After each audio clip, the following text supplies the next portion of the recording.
Le matin, je dois me lever à 7 heures. Je vais à l'école, je sors, je mange, je fais mes devoirs. Ensuite, je travaille et je termine à 8 heures. Et le lendemain, ça recommence.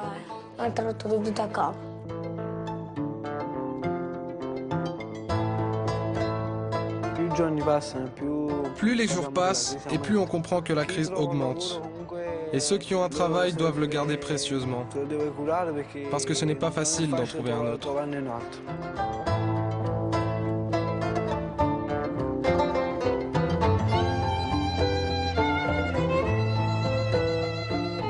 Je ne pense pas que ce soit normal que des ados de mon âge aient ce genre de responsabilité.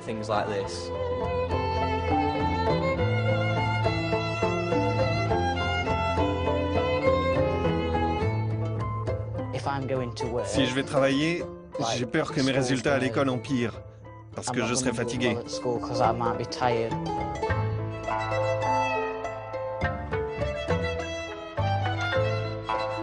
Ici, à la campagne, les rêves ne se réalisent pas facilement, donc je préfère ne rien espérer.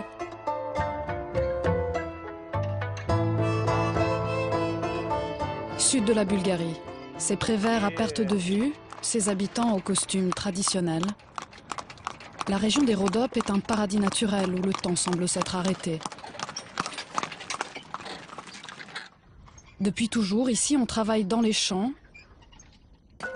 et en famille. Une mère, une grand-mère, 2 enfants. Il est midi, le soleil est brûlant, plus de 30 degrés. Ça commence à être dur, ma petite. Ahmed, 7 ans, sa sœur Ellie, 9 ans, n'ont pas pu aller à l'école. Aujourd'hui, on a besoin d'eux, ici. Oh, c'est douloureux, ça. Ça fait mal au dos. Comme si on m'avait battu. Ce peuple est puni, que veux-tu? Ah, mais je peux pas vous dire, moi, si c'est normal ou pas, cette situation. Mais ces petits-enfants, les punir comme ça, les faire travailler si dur, mais quelle vie vont-ils avoir? Quel futur peuvent-ils avoir? Ribnovo, près de la frontière avec la Grèce. Pendant les années 2000, ce petit village a connu une croissance sans précédent. La Bulgarie était aux portes de l'Europe et Ribnovo rêvait d'immobilier, de tourisme et de développement. Puis la Bulgarie est devenue un membre de l'Union et depuis quelque chose ne tourne plus rond à Ribnovo. Bon, lesquels d'entre vous vont travailler au champ après les cours? Allez, levez la main. Dans cette classe de 4e, l'âge moyen est de 13 ans. Pourquoi je travaille? Parce que j'ai besoin de le faire, que ma famille a besoin d'argent. Sinon, mes parents doivent le faire seuls pendant que je reste à la maison. Et tu finis à quelle heure? 18, 19 heures? Ça ne te fatigue pas trop? Non, mes parents me laissent me reposer. Et quand fais-tu tes devoirs? Si je n'y arrive pas le soir, je le fais le matin ou pendant la récré, quand je peux. Vous avez combien d'élèves qui travaillent au champ après les cours? 90%. Et est-ce que vous ressentez la crise ici à Ribnovo? De quoi parlez-vous? Voyons, il n'y a pas de crise à Ribnovo. Moi, je vous le dis, on ne peut pas vivre à Ribnovo. Si on reste ici, on étouffe. Grâce à l'Europe, ces élèves avaient progressivement quitté les champs. Mais la crise est arrivée et les enfants sont retournés au travail. « 13 heures. Après l'école, Gultena commence sa seconde journée. Elle part au champ avec son père. La Bulgarie est le 2e producteur de tabac d'Europe et à Ribnovo, cette culture constitue depuis toujours un revenu d'appoint. Chaque famille possède son champ. C'est la fin du printemps et la famille Gouzderov doit repiquer les plants qui ont germé pendant des mois dans leur grenier. Autrefois, seule la mère cultivait ce terrain, le père, lui, travaillait à l'étranger. L'année dernière, j'ai encore émigré en Espagne pour travailler. D'ailleurs, j'avais emmené la petite. Mais là, mon employeur a insisté, elle reste à la maison, parce qu'elle avait moins de 18 ans. Mais à cause de la crise, l'Espagne ne veut plus de cette main-d'œuvre bulgare. Alors les pères sont rentrés au pays et les familles ne peuvent plus se passer du travail des enfants. On n'a pas d'argent ici. Si on en avait, on ne serait pas là. Personne n'a de boulot. Et votre fille, elle fera quoi plus tard? Elle va travailler au champ. Ah non! La tâche est rude. Il faut faire germer les graines de tabac, les planter, irriguer sans cesse, et enfin cueillir, sécher, puis conditionner les feuilles. 8 mois d'un travail ininterrompu. On gagne 2000 € par an et on bosse comme des bœufs. Gyultena travaille 7 jours sur 7, 8 à 10 heures par jour, sans salaire. En Bulgarie, le tabac a longtemps été un monopole d'État. Mais depuis 2002, le marché a dû s'ouvrir à la concurrence. Et c'est bien ce qui désole le père de Gyultena. Est-ce que la cigarette a bon goût? C'est pas trop amer à cause du travail? Mais elle est super cette cigarette. Si on ne produit pas, on va mourir. Avant la chute de l'Union soviétique, on était bien. Là-bas, il y avait des millions de fumeurs et ils consommaient. Nous allons survivre, ma femme et moi. Mais les jeunes, vaut mieux qu'ils se sauvent. Ils n'ont aucun avenir. Comment peuvent-ils étudier, puisqu'ils sont au champ toute la journée? Comment planter et faire vivre tout le monde? Qu'est-ce qu'ils peuvent bien apprendre ici, ces enfants? Pour la famille de Gyultena, comme pour 200 000 familles de la région, le tabac est devenu l'unique source de revenus. Le problème, c'est que cette culture n'épargne pas la santé des enfants. À ce jour, une seule étude dénonce les conditions de travail des enfants bulgares dans les champs de tabac, et elle date de 2001. Leurs auteurs, cette sociologue et ce médecin, avaient été mandatés par l'OIT et l'Organisation internationale du travail. À l'époque déjà, ces deux expertes mettaient en garde contre les ravages que produit ce travail d'adulte sur un corps d'enfant. Nous avons remarqué de nombreux cas de déviation de la colonne vertébrale. Et en plus, ces enfants ont des poumons mal développés. Ce développement limité des poumons est lié à la position courbée du corps, la position dans laquelle ils cultivent le tabac. Comme en plus ils travaillent dans une atmosphère poussiéreuse, cela fait un cadre idéal pour le développement de la tuberculose. Et enfin, au moment de la récolte du tabac, ils sont exposés à l'influence de différentes substances toxiques, comme le goudron. Et ce goudron, on sait tous qu'il a un effet cancérigène incontestable. En 2001, nous avions estimé que le nombre d'enfants bulgares âgés de 5 à 17 ans et obligés de travailler était déjà de 1 294 000. Est-ce que ce chiffre, à votre avis, a augmenté? Bien sûr que oui. À Ribnovo, la maman de Gyultena ignore tout des risques liés à la culture du tabac. Elle est bien trop occupée à faire vivre sa petite famille. Dans l'unique chambre à coucher de la maison, Gyultena se repose, envoie des messages à ses amis, comme n'importe quelle jeune fille de son âge.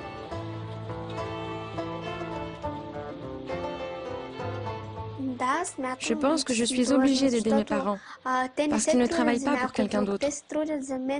Ils le font pour moi, pour que moi je puisse avoir un avenir, pour que je puisse faire quelque chose de ma vie, faire ce que eux n'ont pas pu faire.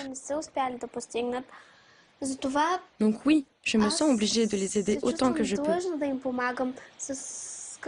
même si ce n'est pas grand-chose. Vous savez, moi,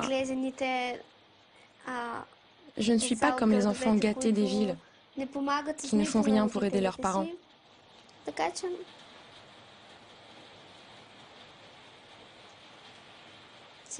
Je me sens obligée de les aider parce que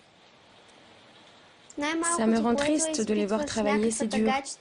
Je ne vais quand même pas rester à la maison regarder la télé pendant que ma mère est dans le champ.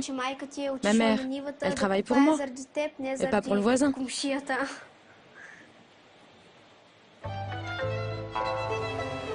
La Bulgarie paye au prix fort sa traversée de la crise.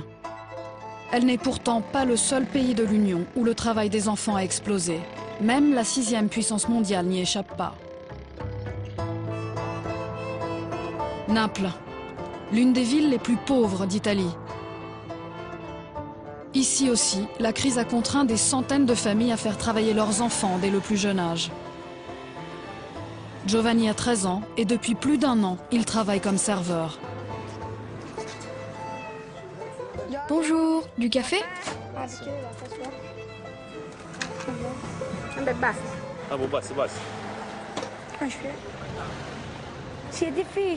Oui, c'est un travail difficile, mais je dois le faire parce que papa et maman ont des problèmes. Donc il faut que je les aide. Et tu veux faire ça plus tard? Oh non, j'espère que je pourrai faire autre chose quand je serai plus grand.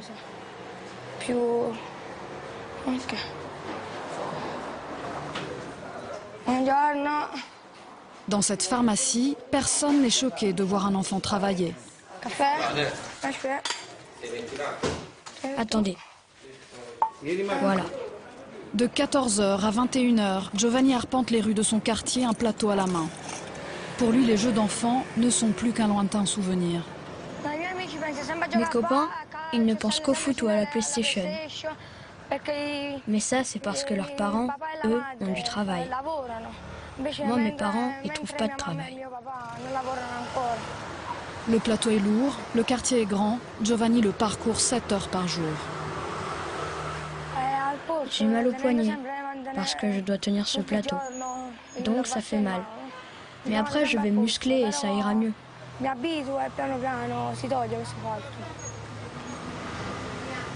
Tu me donnes un grand verre d'eau? J'ai soif. Giovanni n'a que quelques minutes de pause en compagnie du serveur au café qu'il emploie. T'es fatigué? Non, non, ça va. Alors, t'as cavalé? Oui, parce qu'il y avait des clients. Et t'es pour boire? Ça va, tu sais, ils sont sympas les gens du quartier. Giovanni ne coûte rien à son patron. Son salaire, les pourboires des clients, 8 € par jour en moyenne. Il est super ce garçon. Il connaît son métier.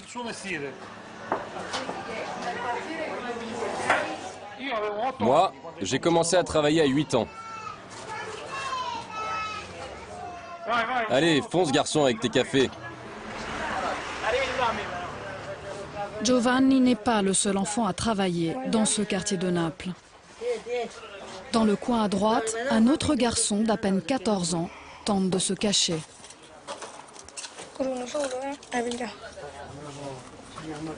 Tiens, salut. Allez, je vois parce que j'ai soif, hein? Si certains se cachent, c'est que le travail des mineurs est interdit depuis longtemps en Italie. Pourtant, rares sont ceux qui osent les interpeller. Parfois, les gens me disent « Qu'est-ce que tu fais là ? C'est de l'exploitation de mineurs. » Mais moi, je suis malin. S'il y a un contrôle, je fais semblant d'acheter des chewing-gums, de venir prendre un café, ce genre de trucs. Au détour d'une rue, Giovanni croise son papa. Attendez, monsieur, je vais vous servir. Ça va, ça va. Gennaro sait que son fils travaille au noir.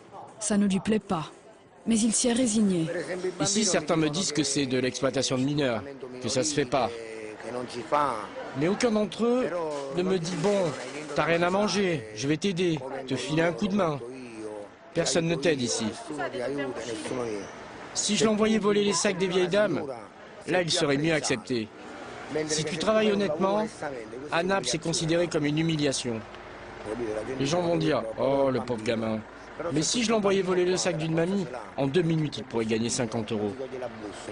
Lui, cette somme, il ne la gagne même pas en 1 semaine avec les pourboires. Par contre, s'il volait, les gens diraient qu'il a des couilles. Gennaro ne pourrait pas remplacer son fils. Il serait moins discret qu'un enfant pour ce travail au noir. Pour Giovanni, la journée n'est pas finie. À la maison, sa maman, Monica, accepte d'ouvrir sa porte. Voilà notre chambre à coucher. Je dors ici avec mon mari, et là, dans le plus petit lit, il y a la petite de 9 ans. Et ici, Giovanni qui a 13 ans. Ensuite, voilà la cuisine où nous mangeons. Et c'est petit, alors on fait ce qu'on peut. Et là, c'est la salle de bain. En tout et pour tout, 25 mètres carrés insalubres et branchés sur un câble d'électricité tiré depuis le logement voisin. On n'a plus l'électricité et je n'ai rien dans le congélo, vous voyez? De toute façon, il est vide, même quand j'ai l'électricité. Nous, on vit au jour le jour. Et ça, c'est les trucs que les gens me donnent de temps en temps. Je les mets là. La famille survit grâce au colis alimentaire. Cette année, l'Italie est devenue le premier pays bénéficiaire de l'aide alimentaire d'urgence dans l'Union européenne. Non commercialisable. Ça vient de l'église, ce colis alimentaire. Cette huile aussi, c'est la paroisse qui me l'a donnée. Et ça, et ça, et ça aussi. Le mari de Monica, Gennaro, est au chômage depuis 3 ans, depuis que la pizzeria où il travaillait a fermé. Il y a 3 ans, jamais j'aurais imaginé en arriver là. Dire que j'ai fait tous ces sacrifices pour ça, depuis que j'étais enfant même. Tout ça pour rien. Avant, faire le pizzaiolo à Naples, c'était un métier prestigieux, quelque chose d'artisanal. Tu pouvais te comparer, par exemple, à un architecte, à un infirmier, t'étais quelqu'un. Tout est fini maintenant. Moi, je me sens comme un moins que rien. Il y a quelques mois, j'ai voulu mettre fin à mes jours. Giovanni m'a attrapé pendant que j'essayais d'avaler de la javel et il m'a dit « Maman, tu fais quoi? Tu vas pas nous laisser tout seuls ?» Pour ne pas angoisser mon mari et mes enfants, je donne le change. Mais le soir, parfois, on se serre dans les bras, on pleure et on se dit « Quelle vie moche on a. À quoi ça sert? Pourquoi on vit? Et qu'est-ce qu'on va devenir si le Seigneur ne nous donne pas une vie meilleure ?» On vit comme ça tous les jours. On souffre. 21h, Giovanni est enfin rentré. Et comme chaque soir, il pose à sa mère la même question. On mange quoi là? Des pâtes. Encore? Bah ouais, mais il n'y a que ça.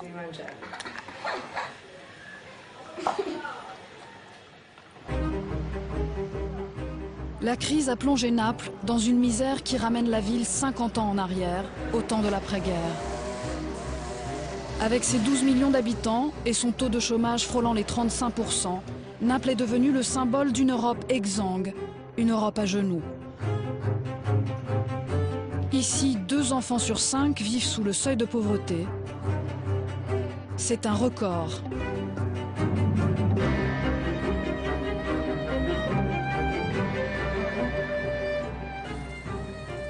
Il est 7 h du matin. Chez Giovanni, la famille se réveille dans l'unique pièce qui lui sert de chambre. Et il est prêt le café? Giovanni a 2 sœurs de 4 et 7 ans. Sa famille vit avec moins de 400 € par mois. Comme tous les matins, les enfants se préparent pour l'école. Et comme tous les matins, le même problème se pose. À l'école, quand il y a la récré du matin et qu'il faut goûter, ils n'ont rien du tout. Bah ouais, c'est vrai qu'au moment du goûter, c'est dur. Parce qu'après, on voit tous les autres manger et nous, on n'a jamais rien. Ce matin, Giovanni et ses sœurs se contenteront donc d'un simple verre de lait.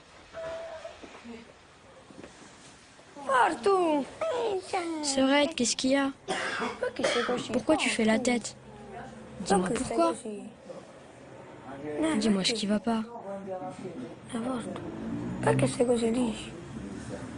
C'est parce que je t'ai dit que je pouvais pas t'aider à dessiner? Oui. Bon, aujourd'hui, je vais prendre un peu de temps et on va faire un dessin pour nous. Mais d'abord, un petit bisou, ok? Fortuna, Toi, je te donne les biscuits. Ça te plaît, hein, les biscuits? Du haut de ses 13 ans, Giovanni a très bien compris la situation. Je sais qu'on est dans la misère, mais c'est la vie, c'est comme ça.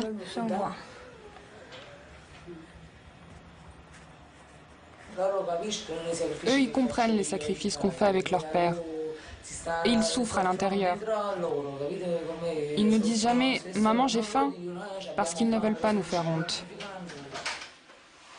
On ne veut pas humilier papa et maman. On ne veut pas qu'ils aient honte. Quand on a un souci, on le garde pour nous. Elle aussi et elle aussi, même les deux petites.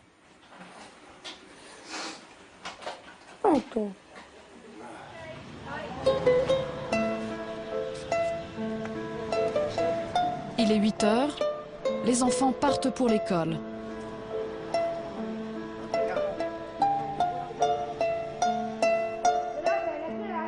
Pianura est un quartier dortoir à la périphérie de la ville où se concentrent des centaines de familles déshéritées. Ici, le revenu moyen ne dépasse pas les 750 € par mois. Et pour prendre la mesure du travail des enfants, il suffit de suivre Giovanni dans son école et de rentrer dans sa classe. Sur 25 inscrits, il n'y a que 8 enfants présents. Ici, l'absentéisme scolaire se propage comme une épidémie. La directrice adjointe de l'école, Alessandra Scopetti, va nous en faire la démonstration. Excusez-moi, bonjour. Voilà, ici vous voyez une classe de 3e, une classe de fin de collège. Voici leur professeur.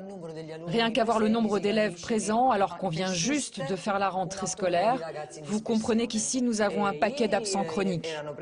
Hier on est allé les chercher jusque chez eux, donc ils étaient plus nombreux. Mais aujourd'hui l'alerte est passée et donc ils sont retournés à leurs activités entre guillemets normales. Où sont-ils? Ils devraient être à l'école. Mais alors ils sont où? En tout cas, pas à la maison. Je ne sais pas. Ils ont disparu. Disparu sur le territoire. Dans cette école, la disparition scolaire dépasse les 60%. Autrement dit, sur 100 élèves inscrits, 60 ne viennent que peu, voire pas du tout. Disparu. En Italie, on ne parle pas d'absentéisme, mais de disparition scolaire. Les bancs d'école sont vides, les élèves absents, ailleurs, au travail. Après 5 heures d'école, Giovanni n'a qu'une petite heure pour se reposer avant d'enchaîner sur 7 heures de service. Et les soucis domestiques continuent de l'angoisser. Je connais tous les prix de ce qu'on dépense ici.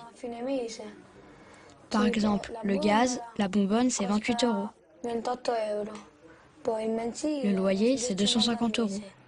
La lumière, ça dépend de ce que tu consommes. Si tu consommes peu, c'est 110. Sinon, c'est 200, 300. Dis donc, mais t'es très responsable. Oui, j'essaie de me débrouiller pour trouver du boulot chaque mois. Je vais dans les cafés ou au supermarché du coin, je demande. Madame, je peux aider à mettre les affaires dans le sac pour pouvoir me débrouiller un peu? Il y en a qui disent « Non, tu peux pas, tu dois avoir 16 ans ». D'autres disent « Ok, un mois et puis tu t'en vas ». Donc je fais un mois ici, un mois là, et je ramène quelque chose à la maison. Jusqu'à ce que papa trouve du boulot. Quand papa aura trouvé du travail, moi j'arrête le mien.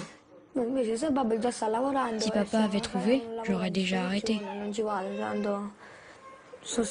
Parce qu'au fond, je ne suis qu'un enfant, je préfère m'amuser.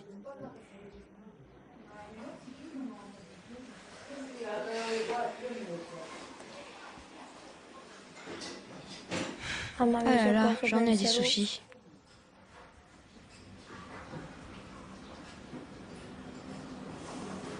Faut que je travaille encore.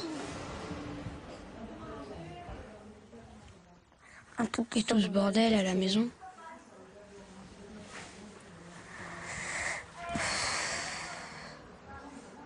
Allez, Giovanni. Tu vas travailler. Attention, inspection. On s'en va. Je t'accompagne? Tu m'accompagnes? Donc depuis la crise, le nombre d'élèves qui vont travailler a augmenté. Travailler, c'est un mot compliqué ici.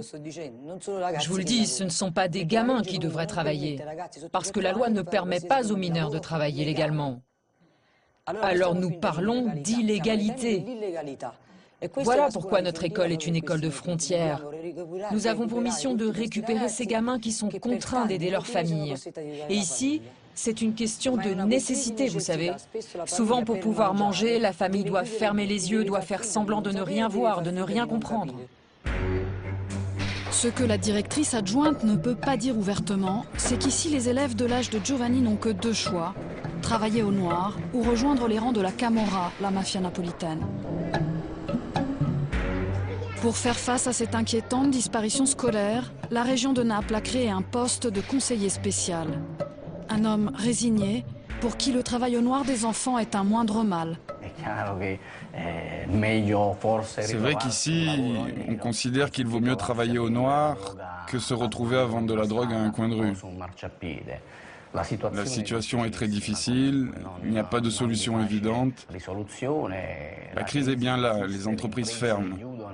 Et effectivement, trouver du travail aujourd'hui, pour un jeune qui sort à peine de l'école, il faut bien admettre que c'est une entreprise difficile, voire quasi impossible.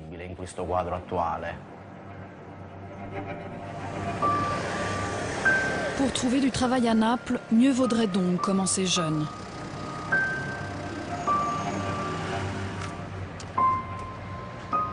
Vincenzo a 15 ans.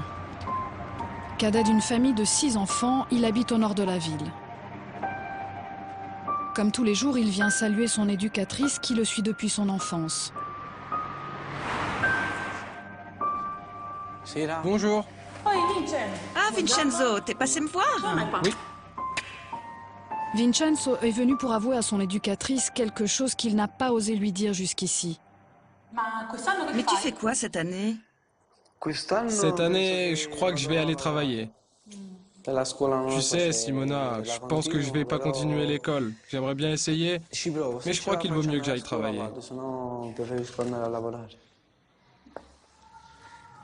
Tu sais, tu auras ta vie entière pour travailler. Toute ta vie. Si tu rates les premiers jours d'école, tu n'y retourneras jamais plus. Et ces jours ne reviendront plus. Et quand tu auras 25-30 ans, tu vas les regretter. Tu penseras à Simona, je serai vieille, et tu viendras toujours me voir. Tu étudies, tu travailles un peu, et tu fais des sacrifices. Comme ça, demain, tu as un boulot assuré. Si tu commences maintenant à rater l'école, après... Allez, je veux pas t'angoisser, parlons d'autre chose. Plus les jours passent et moins on trouve de travail. On a vu beaucoup d'usines fermées ici. Et on n'est qu'en 2012. Même un pays comme l'Angleterre, qui est pourtant riche, ou encore la France. Bref, des pays qui n'ont jamais eu de problème. Même eux, ils sont en crise. Si on se projette en 2016, il n'y a plus rien. Alors j'ai pensé, mieux vaut que j'attrape un travail maintenant, plutôt que d'attendre 7 ou 8 ans. J'ai fait ce choix-là et je ne le regrette pas. Oui, je sais qu'il y a l'obligation d'aller à l'école jusqu'à 16 ans, mais bon, j'ai 15 ans. De toute façon, aujourd'hui, plus personne ne peut vous obliger d'aller à l'école. Chacun doit décider quoi faire de sa vie.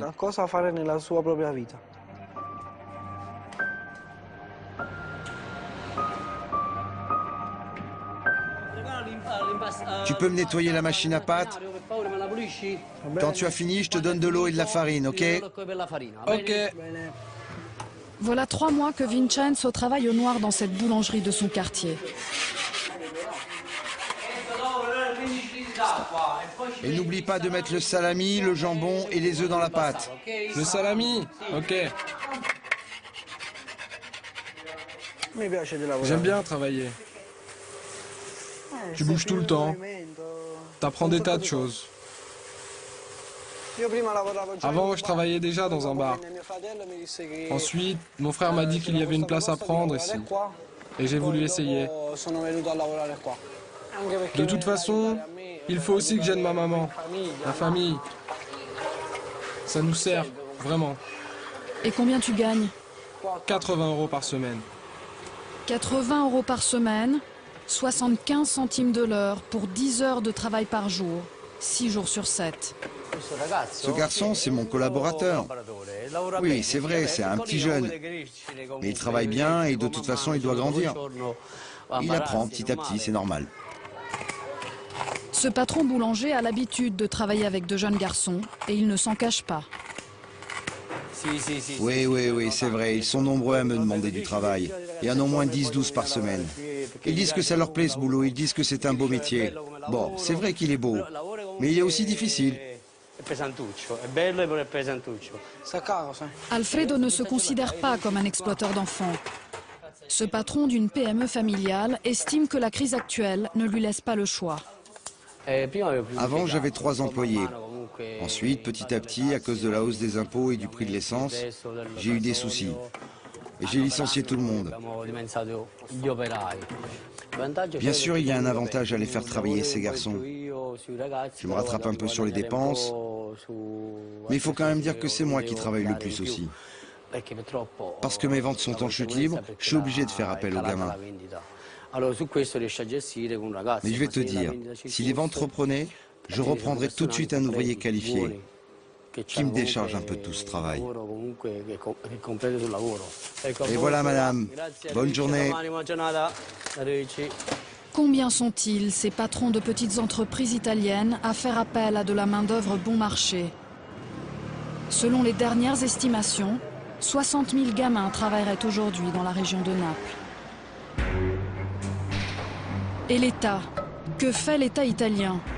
Voici le siège de l'inspection du travail de la région de Naples. Son directeur ignore que la caméra a commencé à tourner. Et très vite, il avoue son impuissance. Voyez, mes statistiques de contrôle du travail des mineurs sont très faibles. Ces chiffres devraient refléter notre action, mais ils sont trop faibles. Regardez en 2011, nous n'avons contrôlé que 48 mineurs. Attendez, vous allez me le dire tout à l'heure. Non, mais ça, je veux pas en parler. Moi, ce dont je veux bien parler, c'est du phénomène du travail des mineurs en général, dans cette ville, de nos actions sur la région en général. Mais je ne veux pas donner de chiffres. Et pourquoi? Parce que sur le plan de l'inspection, je devrais expliquer à mon ministère qui va voir cette interview, pourquoi je n'ai fait que 48 contrôles de mineurs dans une ville comme Naples. 48 contrôles l'année dernière, c'est peu. Et cette année, il y en a eu 19 à peine. Pourtant, si je vous demande quels sont les quartiers où il y a du travail au noir de mineurs, vous les connaissez tous. En effet, on les connaît tous. Le Palonetto de Santa Lucia, Ponticelli ou encore la zone de la route 167 ou encore Pianura. Puisque vous les connaissez et que moi je n'ai pas de mal à les trouver, qu'attendez-vous? Je n'ai que 200 journées d'inspection par inspecteur. Multiplié par 100 inspecteurs, je n'ai que 20 000 journées d'inspection par an. Dans ce contexte, vous comprendrez bien que je ne peux pas m'attacher à un seul problème. 20 000 journées par an pour une région de 12 millions d'habitants. À Naples, l'inspection du travail n'a pas les moyens de faire de la lutte contre le travail des enfants sa priorité. À l'université de Salerne, un chercheur a analysé les politiques économiques mises en œuvre en Italie depuis le début de la crise. Et selon lui, le gouvernement a laissé faire en connaissance de cause. Une des manières dont l'économie italienne a répondu à la crise dans les dernières années a été de laisser augmenter le travail au noir et l'économie souterraine. Et nos politiques dans ces dernières années ont soutenu l'idée qu'une grande partie de l'économie, donc du travail, était au noir. Or, je suis certain d'une chose, le travail des mineurs contribue à réduire les coûts et donc il favorise la compétitivité des petites entreprises, il soutient la politique économique. Et j'insiste, ce travail n'est pas un travail superflu. Ce n'est pas un travail en plus. C'est un travail qui est nécessaire aux entreprises italiennes, quoi qu'il arrive. Le travail des mineurs semble donc devenu indispensable à la survie économique d'une Italie en crise profonde. Mais à l'autre bout de l'Europe, la crise frappe aussi, et chacun essaye d'y faire face, à sa façon. En Grande-Bretagne, David Cameron, le Premier ministre, tient un discours radical sur l'aide sociale. Notre système d'allocation influe sur le choix que certains font d'avoir des enfants. J'ai déjà expliqué que les gens devraient vraiment réfléchir sur le fait d'avoir une grande famille et sur le nombre d'enfants qu'ils peuvent réellement se permettre. Depuis la crise, le gouvernement britannique a une priorité, les cuts, les coupes budgétaires.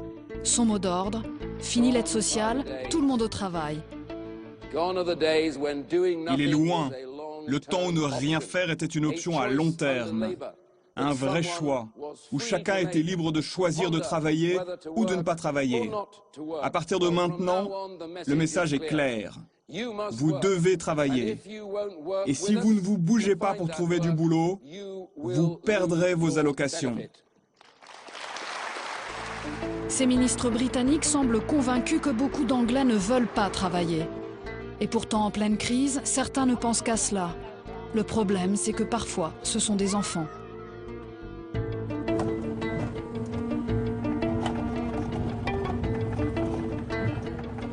Michael a 15 ans. Depuis quelques mois, la nuit, il fait les milk rounds avec son grand-père, les tournées de distribution de lait.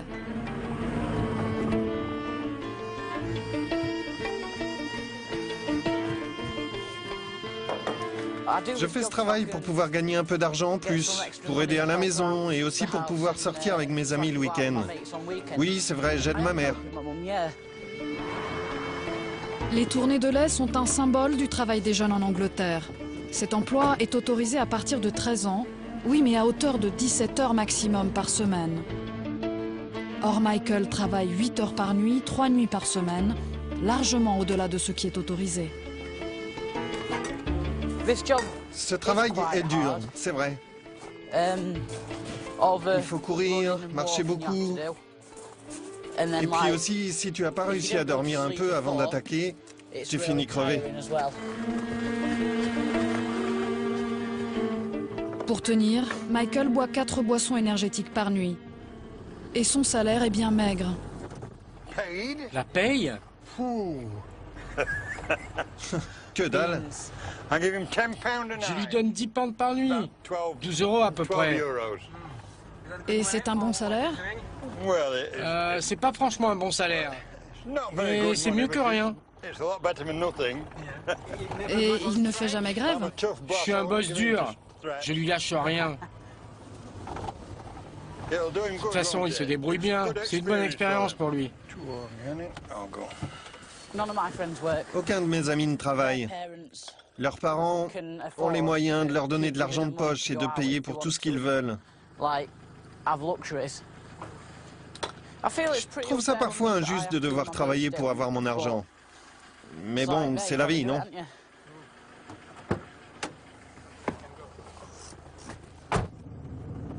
Michael a commencé à 21 h. Il rentre chez lui juste avant l'aube.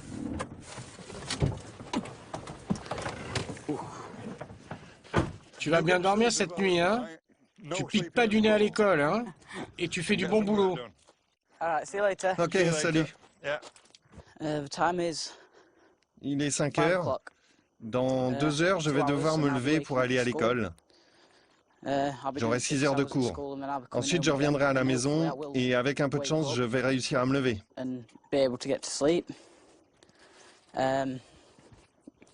Et surtout, j'espère que je vais pas m'endormir sur ma chaise comme je l'ai fait la dernière fois.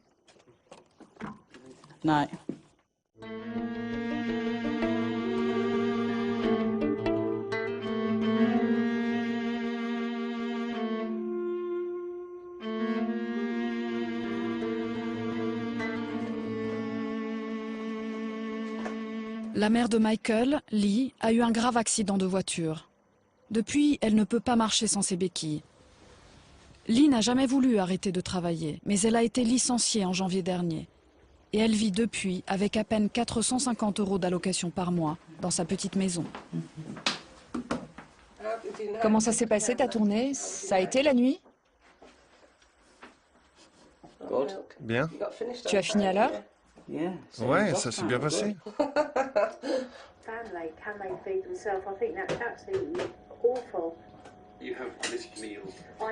La crise rattrape la famille même au petit déjeuner.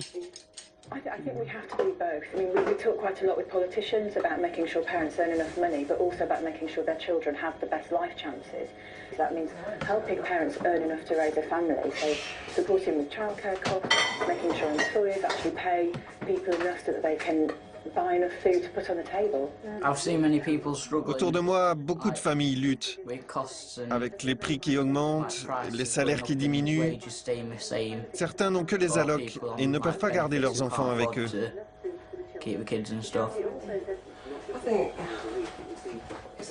C'est absolument vrai. Je pense que nous aussi, on doit se battre financièrement. Je viens de réaliser que je n'ai même plus assez d'argent pour la nourriture. Il va falloir faire... je ne sais pas, je ne sais pas comment on va s'en sortir, donc je comprends vraiment ce dont il parle là. Moi, je sais pas pourquoi, j'ai l'impression que ça me touche pas vraiment. Mais le souci, c'est que ma mère, elle, ça l'angoisse. Je ne crois pas que tu saches à quel point on est dans les emmerdes.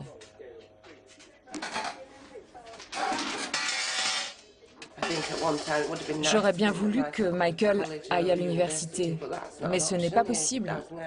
Le gouvernement veut nous faire payer plus cher pour les frais d'inscription et nous n'avons pas les moyens. La seule option, c'est de trouver du boulot. J'ai l'impression de laisser tomber mon fils.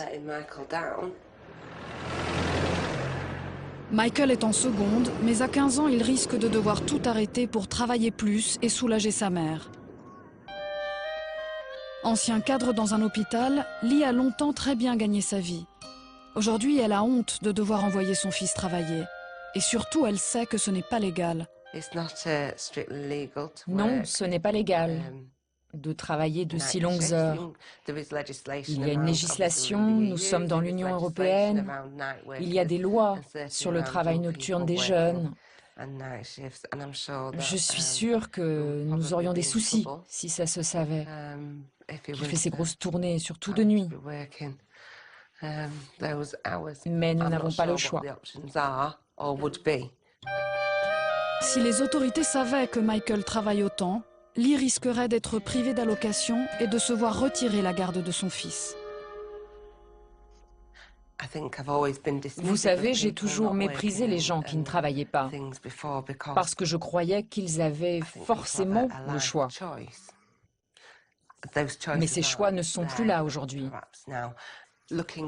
Et si je regarde en arrière, je pense que je n'ai jamais réalisé à quel point on avait de la chance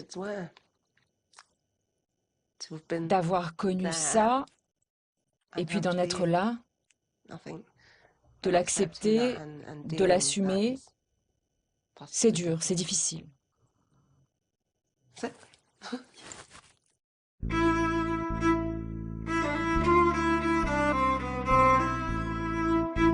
Lee et Michael vivent dans le Yorkshire, le cœur de l'Angleterre traditionnelle.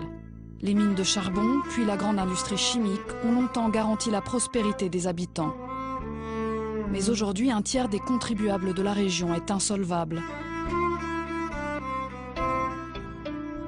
Belton, ses habitants en apparence prospèrent, ses maisons cossues et ses panneaux à vendre. Dans ce quartier plutôt huppé de la périphérie de Doncaster, la crise est pourtant visible tous les 20 mètres. Cette maison n'est pas à vendre, mais elle est hypothéquée. Et la famille qui l'habite se bat pour qu'elle ne soit pas saisie. Voici Joel, son père Nigel et la compagne de celui-ci, Kelly. Une demeure de 200 mètres carrés, un grand jardin, qui ne sont que les vestiges du passé. Autrefois, Nigel était un homme qui avait réussi. En 20 ans, il est passé du fond de la mine à la direction d'une PME florissante. La crise a failli anéantir le travail de toute une vie. Quand la crise bancaire a frappé en 2008, comme j'ai de l'expérience et un peu de bouteille, je me suis dit, 24 mois, fais le dos rond, ça passera. Sauf que 24 mois plus tard, 2010 arrive, pas de changement. Alors tu te dis, je tiens encore un an. 2012 arrive, pas de changement. Et là, Noël arrive, et je me dis juste, et l'année prochaine? Et c'est ce questionnement quotidien qui est difficile. Surtout si on risque 5 ou 10 ans d'austérité. Ça ne me dérange pas de travailler dur. J'ai travaillé dur toute ma vie. Le travail ne me fait pas peur. Mais quand je ne peux même pas avoir un simple jour de vacances, vous savez, même pour moi, c'est dur.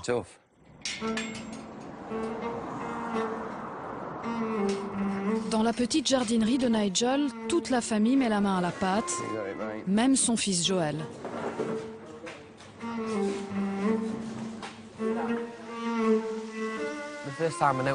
La première fois que j'ai remarqué que les choses allaient de pire en pire, c'était il y a à peu près 5 ans.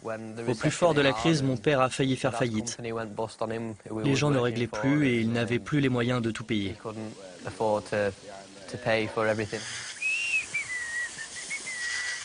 Nigel a licencié 3 employés et Joel travaille désormais une 30aine d'heures par semaine en plus de l'école. Le comptable vient régulièrement aider Nigel à faire le point sur ses finances. Travailler plus pour gagner moins, voilà. C'est comme ça que je vois les choses. Et ça fait vraiment peur. Cette vie à laquelle tu t'habitues, pour laquelle tu travailles dur, peut être enlevée en un clin d'œil.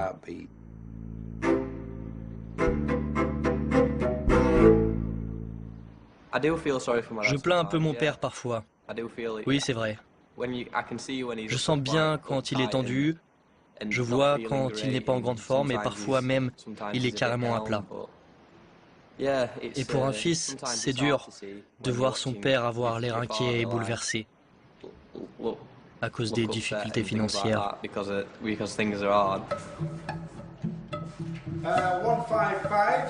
19 heures. Après la fermeture de la jardinerie, la famille s'active encore. Régulièrement, elle organise des ventes aux enchères, un travail en plus pour arrondir les fins de mois. Mais Joel hésite. À 15 ans, doit-il continuer à travailler ou poursuivre ses études à plein temps? Pas facile de choisir, surtout quand la décision peut ébranler l'équilibre familial. Si je fais une terminale classique, cela va rendre les choses plus difficiles pour mon père. Et plus difficiles pour Kelly. Cela veut dire que je serai absent 5 jours par semaine. Je ne pense pas que cela soit normal que des gens de mon âge aient de telles responsabilités. Mais de mon point de vue, c'est quand même un avantage parce que, bien sûr, le fait de commencer jeune, cela permet de m'entraîner pour quand je serai plus grand et que je serai indépendant.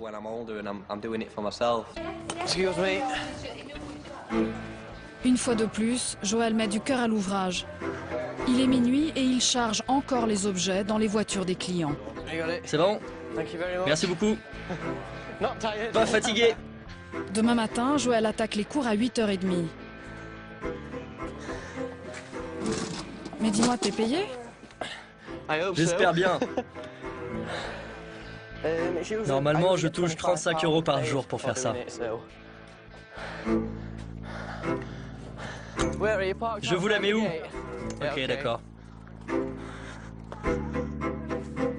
Allez, bravo mon fils, t'as bien bossé. Merci.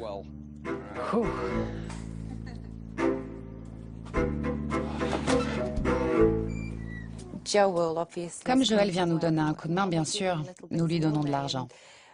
Mais ce n'est pas aussi lourd que d'avoir à payer un salaire. Donc non, ce n'est pas vraiment normal. Et ce n'est surtout pas agréable de devoir demander à ton garçon de sauver l'entreprise familiale. Autrefois, vous savez, on faisait travailler des enfants de 12 ans. C'était il y a 100 ans. Et aujourd'hui, c'est interdit. Mais à l'époque déjà, ils le faisaient pour venir en aide à leur famille. Maintenant, on revient en arrière. Retour à la case départ. Nous avons voulu interpeller la mairie de Doncaster sur cette situation alarmante.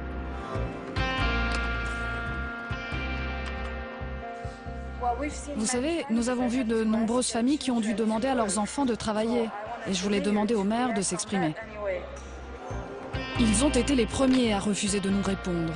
Par la suite, la région, puis le député de la ville et enfin le secrétaire du travail, Ian Duncan Smith, tous ont décliné notre demande d'interview. Seul un professeur britannique dénonce publiquement l'aveuglement des politiciens et d'une partie de la société anglaise. Les gens ne veulent pas en parler parce que c'est très gênant. Dès qu'on touche à la question de la pauvreté, tout le monde est embarrassé. Et au sein du gouvernement, il y a ce sentiment qu'ils doivent avoir l'air fort, de manière à ce que les gens qui ont de l'argent à investir en Europe et dans le monde entier continuent d'investir cet argent en Angleterre, parce qu'ils pensent que le gouvernement britannique est fort. Comme la Grande-Bretagne, aucun État européen ne se mobilise contre le travail des enfants. Alors qui en Europe a les moyens de lutter efficacement contre ce phénomène? Nous sommes allés poser la question au Conseil de l'Europe. Cette organisation politique a pour but de garantir la démocratie et les droits de l'homme dans l'Union. Nous montrons des extraits de notre film au commissaire aux droits de l'homme, Nils Muižnieks. Curieusement, il semble découvrir l'ampleur du problème. Je savais que ça existait, mais pas à ce point. Vous avez fait du bon boulot, là. Beaucoup de gens pensent que les violations de droits de l'homme, c'est quelque chose qui arrive ailleurs, et pas dans leur pays. Ils ne sont pas prêts à reconnaître qu'il y a des populations fragiles et à risque dans leur propre société. Nous voulons croire que nous sommes très développés, que nous avons de bons modèles sociaux, des États-providence forts. Bref, que selon des critères internationaux, nous ne sommes pas si pauvres. Depuis sa création, l'Europe s'est dotée d'un solide arsenal législatif censé protéger les droits des enfants. Elle serait donc immunisée contre le travail des mineurs. Maintenant, je vous parle très concrètement. Comment pouvez-vous utiliser la législation européenne pour obliger les pays membres à respecter la loi? Quand les ONG, les associations d'avocats, les activistes s'y attaquent, qu'ils passent par toutes les étapes du droit national pour arriver jusqu'à la Cour européenne de justice, ça finit par avoir un impact. Si la Cour statue là-dessus, c'est très difficile pour un État de ne pas s'y plier. Pourtant, si un pays ne respecte pas une directive, vous pouvez le poursuivre pour non-application de la directive. Oui, mais la Commission européenne n'est pas très réactive quand il s'agit de traîner un État membre devant la Cour européenne de justice.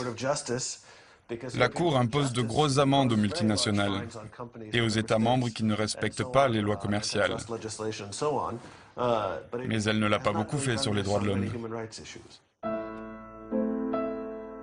Le constat est clair. L'Europe n'a donc pas la volonté politique de contraindre les pays membres à respecter un droit fondamental, le droit à l'enfance.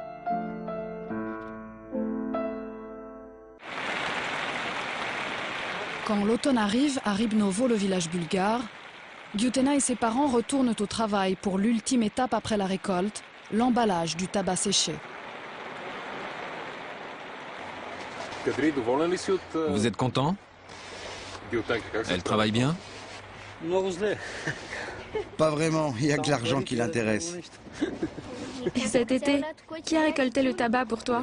Mais non, je suis content. Elle bosse bien, elle m'écoute, elle m'obéit et en plus elle fait ses études. Comme la famille Gouzderov, tout le village se prépare pour la grande vente du tabac.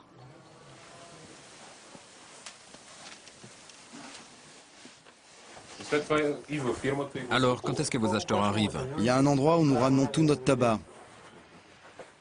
Et ensuite, c'est eux qui décident. C'est eux qui organisent la vente. Ils fixent le prix? Ah ouais, en une demi-heure. Et on ne peut pas négocier? Non.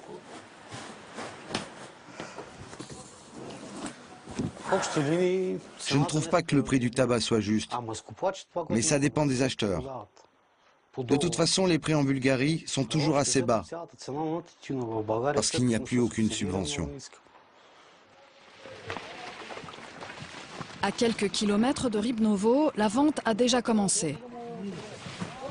L'un des principaux acheteurs ici, c'est la Socotab, une multinationale du tabac. Chaque producteur apporte sa récolte et attend le verdict. Quel prix au kilo? Alors, vous pouvez me dire quel est le prix de ce tabac? Quel est le prix plancher? Et quel est le prix le plus élevé? Non, je peux pas vous dire. C'est très relatif.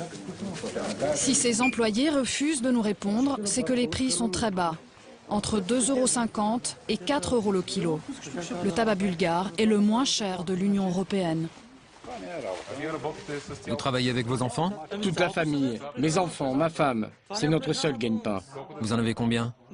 J'ai 2 enfants. Dans mon village, tous les enfants sont dans les champs. Pourtant, un employé de la Socotab nous assure du contraire. Regardez, ici c'est écrit « Garantie sans travail des enfants ». C'est ça la Socotab. Le travail des enfants, c'est interdit dans notre entreprise. En été, nos inspecteurs font le tour des champs et ils s'assurent qu'il n'y ait pas d'enfants dans les champs. C'est interdit de faire travailler les enfants. C'est une priorité de l'entreprise. C'est inadmissible. La Socotab aurait donc des inspecteurs en alerte sur le terrain. Oui, les contrôleurs préviennent tout de suite les parents pour qu'ils arrêtent d'envoyer les enfants au champ. Mais après, ils reviennent. Parfois, ils ne reviennent plus. Parce que nos producteurs, ceux avec lesquels nous travaillons, nous, à la Socotab, n'utilisent pas des enfants. Vous comprenez, les inspecteurs sont toujours sur place. Ces inspecteurs, nous ne les avons jamais croisés. Et à force de discuter, les hommes de la Socotab finissent par nous dire tout autre chose. Mais si on laboure un champ de 4 hectares, on a besoin de beaucoup de personnes. Donc ça inclut forcément les enfants, sinon la production est moins élevée. Oui, oui. Mais oui, ils aident ces gamins. Enfin, l'essentiel, c'est qu'ils soient pas maltraités. Oui, pour pas que ce soit un travail forcé. Les 2 hommes finissent par reconnaître que les enfants travaillent dans les champs. Alors, qui achète le tabac de la Socotab? Pour quel type de cigarette vous produisez ce tabac? Pour quelle marque? Principalement, nous produisons pour Philip Morris. Philip Morris. C'est lui le principal acheteur. Ainsi, ce tabac produit par des enfants finirait-il dans les cigarettes du groupe Philip Morris? Dans des paquets de Marlboro, Chesterfield, Merit, entre autres marques vendues sur le marché mondial. Pourtant, sur son site internet, Philip Morris déclare « Nous ne tolérons pas l'emploi illégal d'enfants au travail. Et nous ne tolérons pas le travail forcé. » Alors nous avons appelé Philip Morris pour savoir s'ils étaient au courant de ces abus. Je voudrais savoir si vous êtes au courant que la Socotab, votre partenaire en Bulgarie, utilise le travail des enfants. Si oui, que faites-vous pour y remédier? Et sinon, que comptez-vous faire désormais?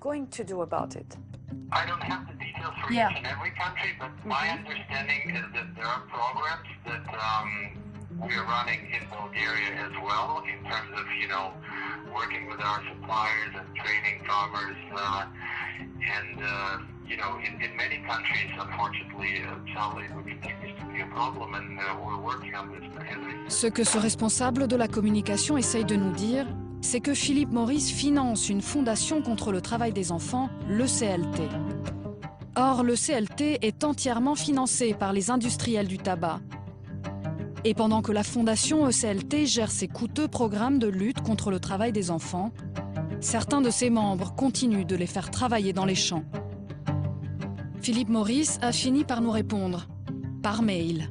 Nous n'avons pas pu trouver un représentant pour répondre à vos questions.